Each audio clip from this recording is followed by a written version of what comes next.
Hello everyone. आज की class में हम प्रैक्टिस सेट 5 का सॉल्यूशन करेंगे। तो जितने भी मैथ्स के क्वेश्चन उसमें हैं वो सभी आज हम करने वाले हैं। तो आते हैं हम पहले क्वेश्चन पर। तो क्वेश्चन नंबर 1 हमें दिया है 1 सही 1/2 प्लस 11 सही 1/2 प्लस 111 से 1/2 प्लस 1111 सही 1/। इस क्वेश्चन को हम हल कैसे करेंगे वो देखिए। देखो, मैंने आपको एक छोटी सी बात बताई थी जब हम प्रैक्टिस सेट 1 हमने स्टार्ट किया था उसमें। जैसे ये लिखा हुआ है 1 सही 1/2, तो हम इसको ना इस तरीके से भी लिख सकते हैं। दोनों ये सेम होते हैं, तो दोनों में कोई डिफरेंस नहीं होता। तो यहाँ पर जो ये हमें दिया 1 सही 1/2, तो यहाँ का हम इसका 1 लेंगे। फिर दूसरे में 11 दिया है तो 11, तीसरे में 111 दिया है और चौथे में 1111 दिया है। तो इन सभी को एक साथ जोड़ेंगे प्लस, और फिर हमें दिया है 1/2 प्लस 1/2 प्लस 1/2 और फिर से प्लस 1/2, ये हमें दिए गए।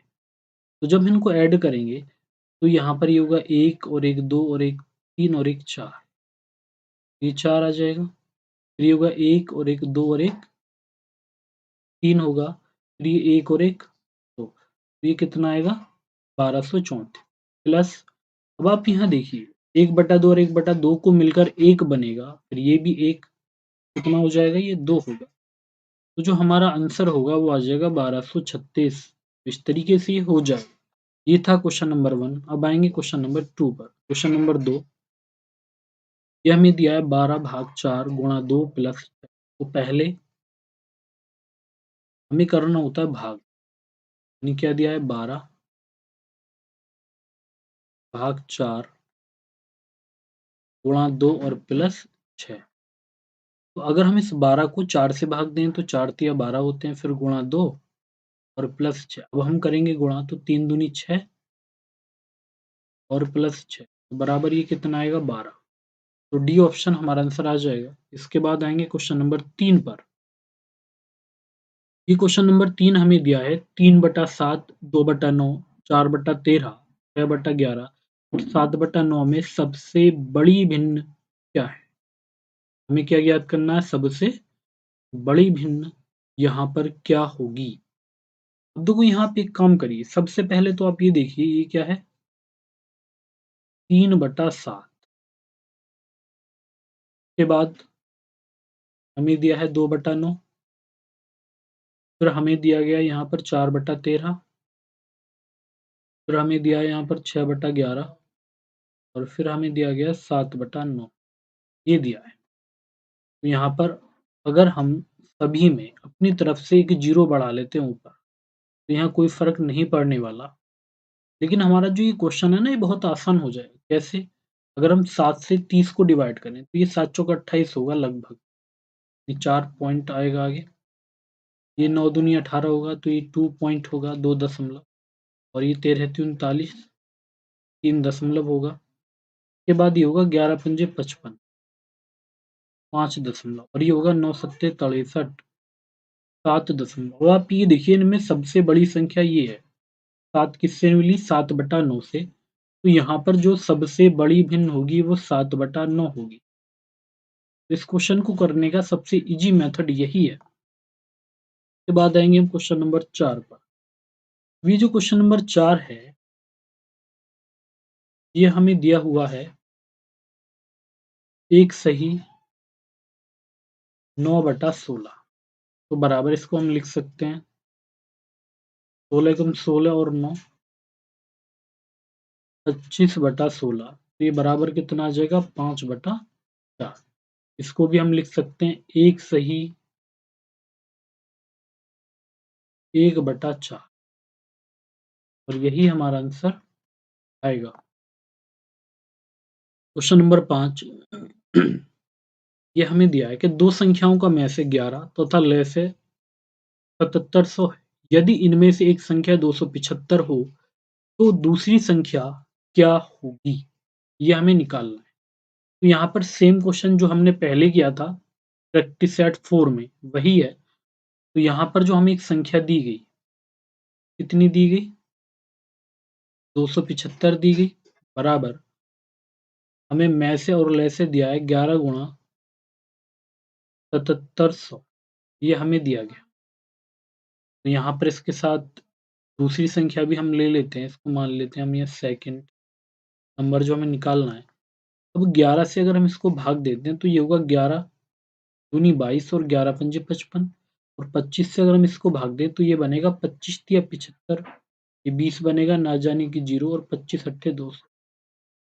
तो यहाँ पर जो हमारा सेकंड नंबर होगा वो कितना आ जाएगा 308। तो दूसरी संख्या 308 होगी।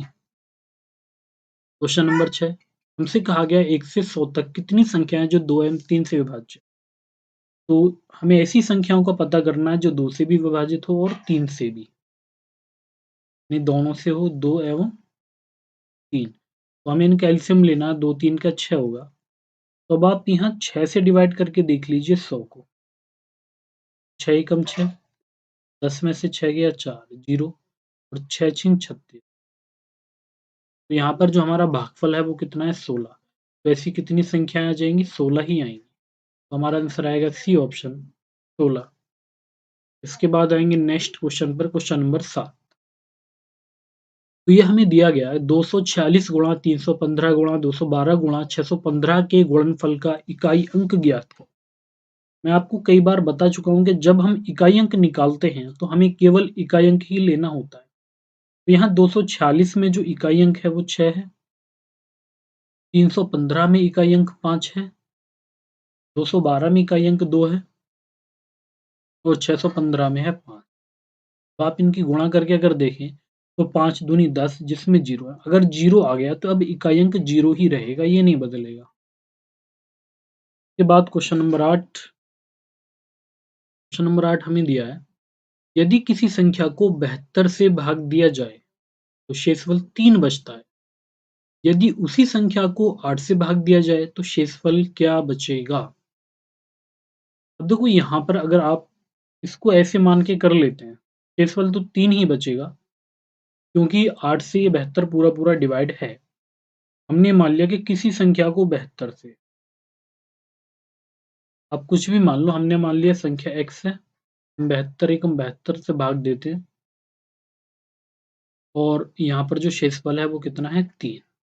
तो जब हम x की वैल्यू निकालेंगे तो ये कितना आ जाएगी 75 आएगी। और अगर हम इस 75 को 8 से भाग दें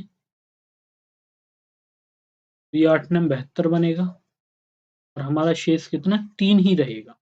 नहीं, आपको ये चेक करना था कि जिस संख्या से हम पहले भाग दे रहे थे क्या अब जिससे भाग दे रहे हैं क्या वो उससे डिवाइड है। तो बिल्कुल डिवाइड है, तो शेषफल हमारा यही रहेगा अगर ये छोटा है। अगर बाई चांस ही 3 ना देके हमें 9 दिया होता तो हम 8 से 9 को भाग देते और शेष कितना आ जाता 1 आ जाता। इस तरीके से कर लेंगे। अब ये हमें दिया है कि दो संख्याएं 7 11 के अनुपात में हैं, इनमें से प्रत्येक में 7 जोड़ने पर इनका अनुपात 2 3 हो जाता है। इनमें छोटी संख्या क्या है, इसको देख लेते हैं। हमसे कहा गया दो संख्याएं 7:11 के अनुपात में है, प्रत्येक में हमने 7 जोड़ा तो रेशियो कितना हो जाता है 2:3 हो जाता है। अब सबसे पहले आप यहाँ देखिए कि इन संख्याओं में अंतर कितने का है, डिफरेंस दिया है 4 का और हमने यहाँ पर देखा तो यहाँ डिफरेंस कितना 1। तो हमें इनका अंतर बराबर करने तो यहाँ भी 4 करना है, तो इसके लिए हम क्या करेंगे यहाँ 4 से गुणा कर देंगे। 4 से गुणा करेंगे तो ये 11, जब ये 4 थे ये 12 होगा तो यहाँ कितने की वृद्धि होगी 1 की। इसी तरह ये 7 से कितना 4 दूनी 8, तो यहाँ भी कितने की वृद्धि होगी 1 की। लेकिन प्रत्येक संख्या को 1 ना बढ़ा के बढ़ाया कितना गया था 7, और छोटी संख्या पूछी जो कि 7 है। तो अगर 1 बराबर 7 है तो 7 बराबर कितना होगा 49 होगा। तो आंसर आएगा हमारा 49। इसके बाद क्वेश्चन नंबर 10 ये दिया है 50 तक की सभी समप्राकृत संख्याओं का औसत कितना है। मैंने आपको बताया था देखो 50 तक की समप्राकृतिक संख्याएं क्या होती है, ये स्टार्ट किससे होंगी 2 से। यानी पहली जो सम संख्या यहाँ पर होगी ये 2 होगी, फिर 4 होगी, 6 8 और ये कहाँ तक होगा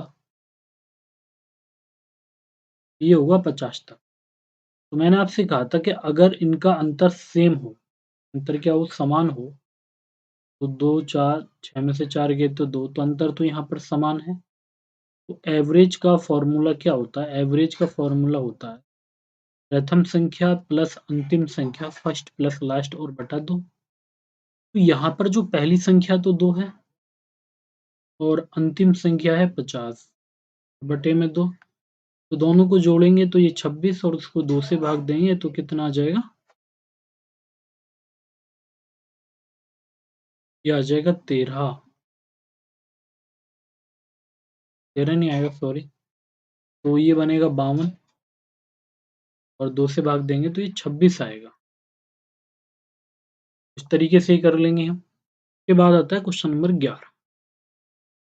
यह हमें दिया है कि एबीसी की वर्तमान आयु का योग 90 वर्ष है। 6 वर्ष पहले उनकी आयु का अनुपात 1, 2, 3 था। सी की वर्तमान आयु कितनी है? हमें क्वेश्चन में दिया है ए प्लस बी और प्लस सी। इन तीनों की वर्तमान आयु का योग, यानी तीनों वर्तमान में कितने वर्ष के हैं? ये 90 वर्ष के हैं। तो हमसे कहा गया 6 वर्ष पहले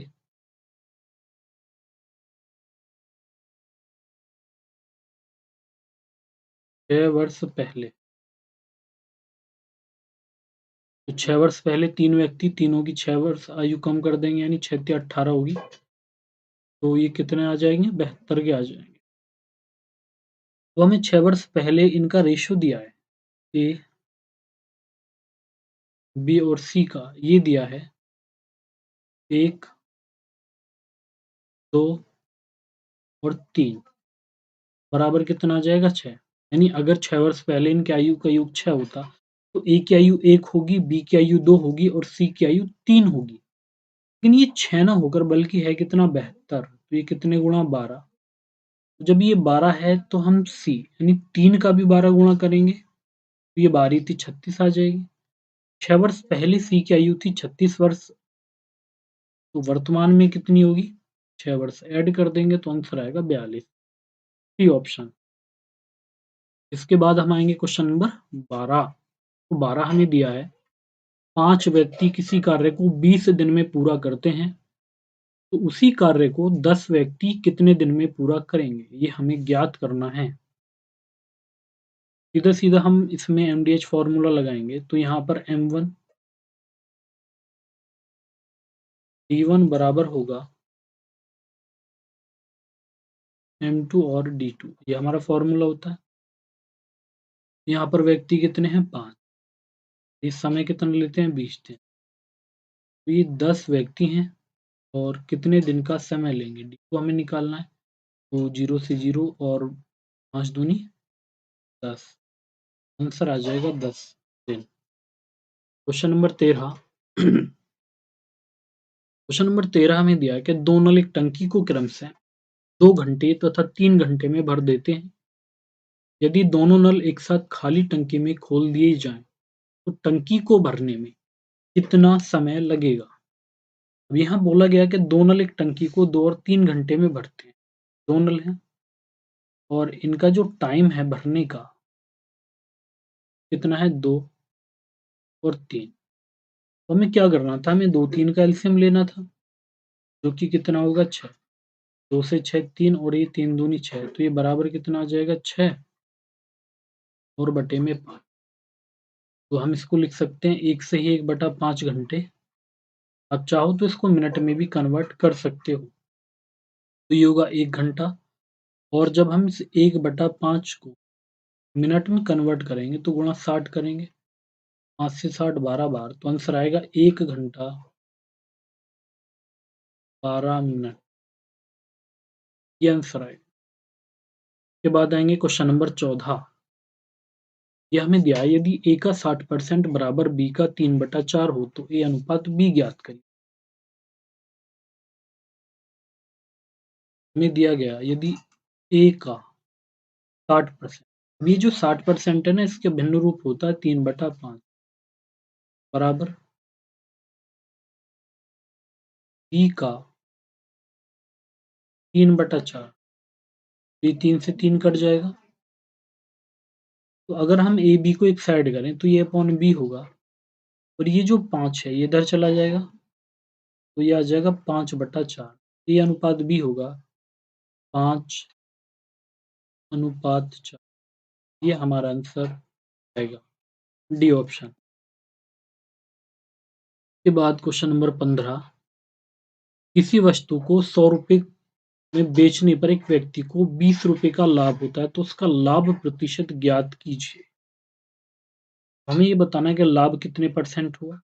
सबसे पहले तो ये देखिए 100 रुपए क्या है। हमसे कहा गया है एक वस्तु को 100 रुपए में बेचने पर, तो यह सेलिंग प्राइस 100 रुपए और यहाँ पर जो लाभ होता है प्रॉफिट कितना होता है 20 रुपए।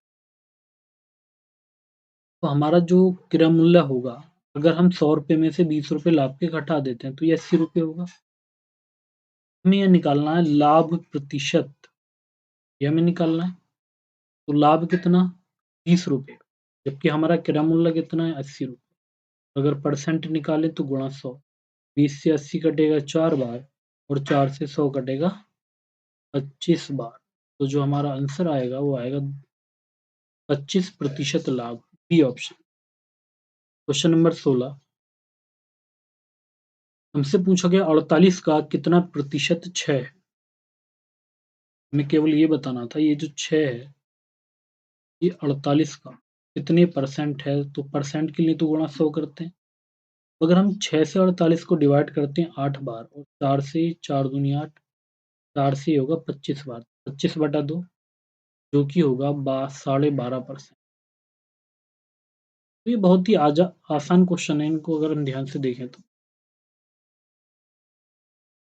देखो क्वेश्चन नंबर 17 हमें दिया कि 35% को साधारण भिन्न में बदलें।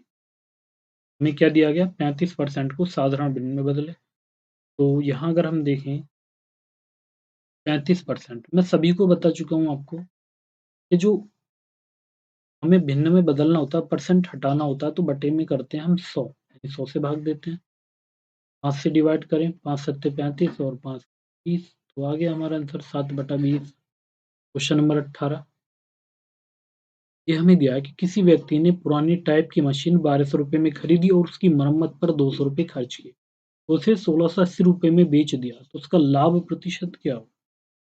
एक बात आप याद और रखेंगे कि कोई व्यक्ति कोई सामान खरीदे, उसकी मरम्मत कराए, उस पर पेंट कराए या उस किराए पर खर्च करे, तो सभी हमारा क्रय मूल्य में ही ऐड होता है।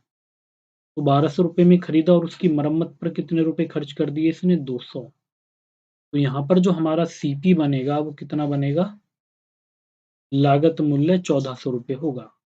और यहाँ पर जो विक्रय मूल्य हमें दिया गया, कितना दिया है 1680 रुपए दिया है।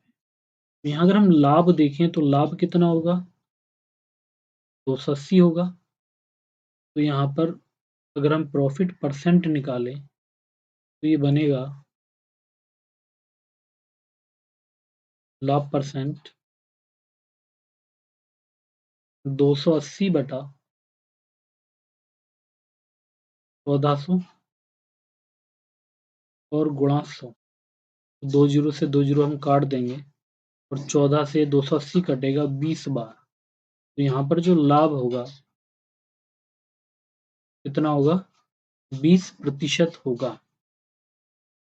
के बाद आएंगे हम क्वेश्चन नंबर 19 पर, और ये हमें दिया कि किसी वस्तु का क्रय मूल्य उसके अंकित मूल्य का 80% है तो 12% का बट्टा देने के उपरांत व्यापारी का लाभ प्रतिशत ज्ञात करें। अब सबसे पहले हमें क्या करना था, हमें लिखना था यहाँ पर अंकित मूल्य एमपी और यहाँ पर हम क्रय मूल्य लेंगे सीपी। हमसे कहा गया कि जो क्रय मूल्य है वो अंकित मूल्य का 80%, अगर ये 100 मानेंगे तो जो सीपी होगा वो 80 होगा। तो हमसे ये भी बोला गया कि 12% का बट्टा -12 कर देंगे और बचेगा कितना ही 88। तो 88 में बेचेंगे तो 80 में से नहीं खरीदा, 88 में बेचेगा तो लाभ होगा इसे 8 रुपए का। ये लाभ होगा किस पर 88 पर, गुणा कर देंगे 100। सॉरी 88 पर नहीं 80 पर होगा। तो 0 से 0 काट देंगे, 8 से 8 काट देंगे तो यहाँ पर जो हमारा लाभ परसेंट होगा वो आएगा 10%। ये ऑप्शन आ जाएगा। क्वेश्चन नंबर 20 ये दिया है 1,000 रुपए की राशि पर 8% वार्षिक दर से 5 वर्ष के अंत में कितना साधारण ब्याज प्राप्त होगा। तो फॉर्मूला मैं आपको बता चुका हूँ। जो साधारण ब्याज होता है सिंपल इंटरेस्ट, इसका फॉर्मूला होता है P/R/T/100। P प्रिंसिपल मूलधन, R रेट दर होती है और T टाइम समय होता है और परसेंट जब हटाते हैं तो बटे में आता है 100। तो यहाँ पर अगर हम लें SI साधारण ब्याज तो धनराशि कितनी 1,000 गुणा दर कितनी है 8 और समय कितना है 5 और बटे में आ जाएगा 100। तो यहाँ हम इन 2 जीरो से 2 जीरो काट देंगे तो 8 पंजे 40। हमारा आंसर कितना आएगा 400 आ जाएगा। साधारण ब्याज कितना होगा 400 रुपये होगा। के बाद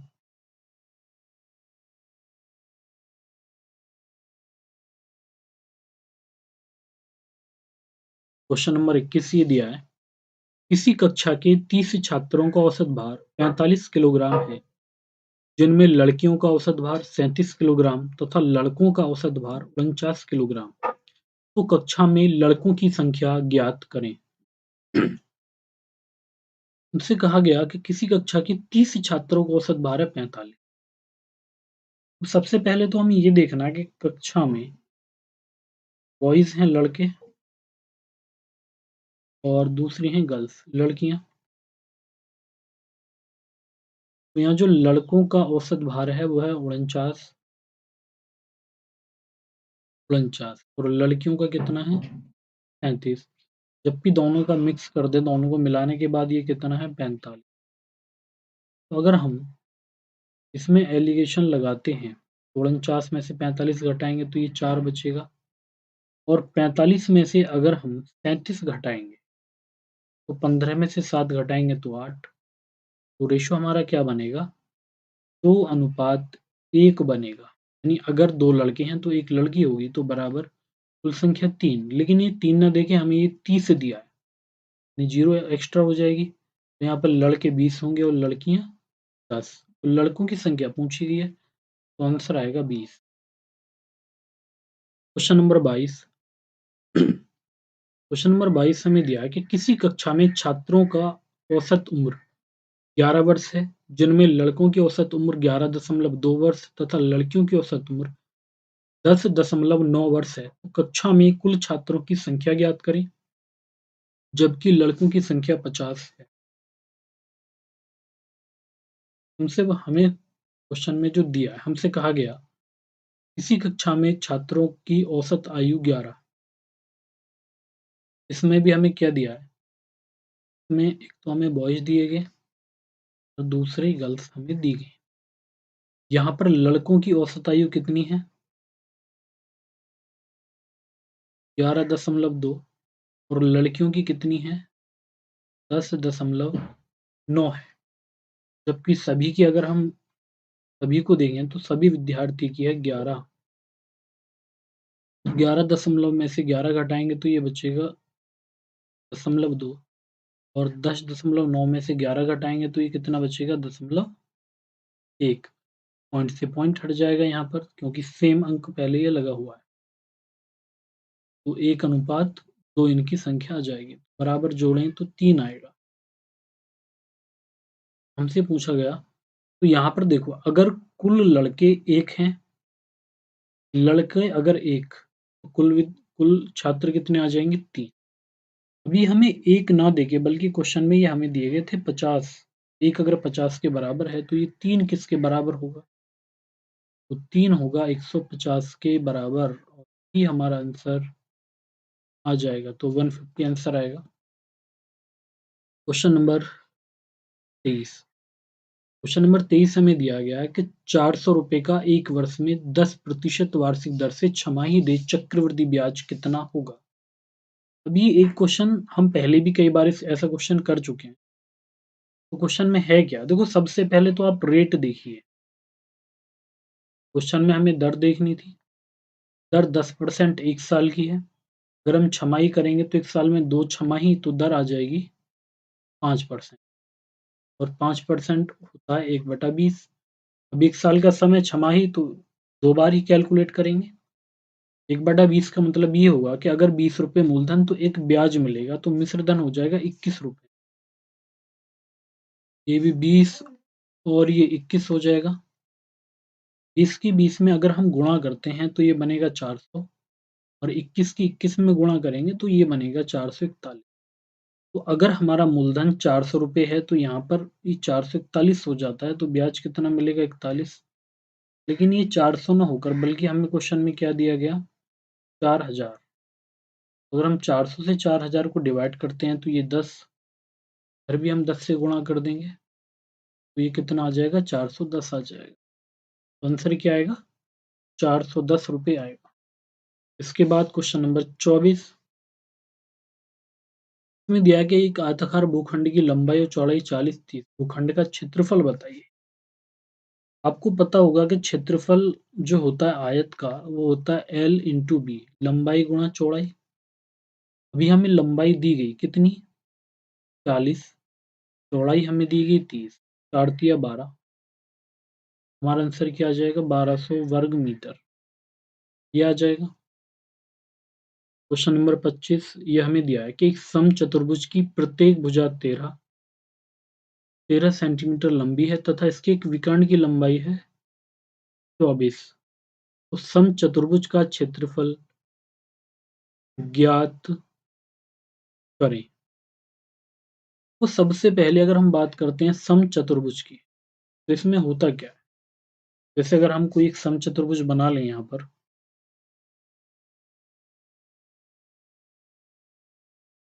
समचतुर्भुज की चारों भुजाएं समान होती हैं। इसमें हमारे दो विकर्ण आ जाएंगे।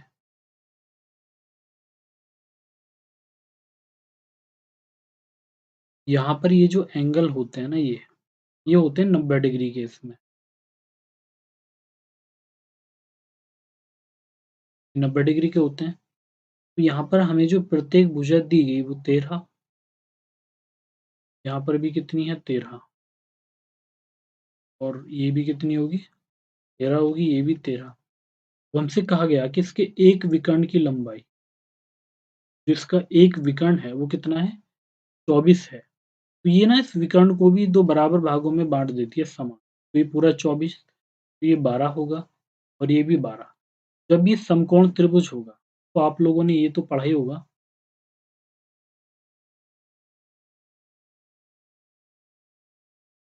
जो समकोण त्रिभुज होता है में अगर ये 13 है तो ये एक 12, तो जो तीसरी भुजा है ना वो 5 होती है। ये वाली 5 होगी और ये वाली भी 5 होगी। तो यहाँ पर इसका जो पहला विकर्ण हमें क्वेश्चन में दिया गया वो 24 दिया है और जो दूसरा विकर्ण है D2 वो हमारा 10 आ जाएगा। जबकि इसका एरिया जो होता है वो होता है 1/2 पहला विकर्ण गुणा दूसरा विकर्ण 1/2। अभी अगर हम इसके विकर्ण देखें तो गुणा 10 24 आ जाएगा। तो 2 से अगर हम 24 को भाग देंगे 12, 12 की गुणा 10 में करें तो आंसर आएगा 120 वर्ग मीटर। इस तरीके से ये क्वेश्चन हमें कर लेने थे। तो जो हमारा प्रैक्टिस सेट 5 ये भी कंप्लीट हो चुका है। तो जितने आपको कराए गए हैं आप इनकी अच्छे से प्रैक्टिस करें। तो सभी इसमें पाँचों के मैथ्स के क्वेश्चन कवर हम कर चुके हैं।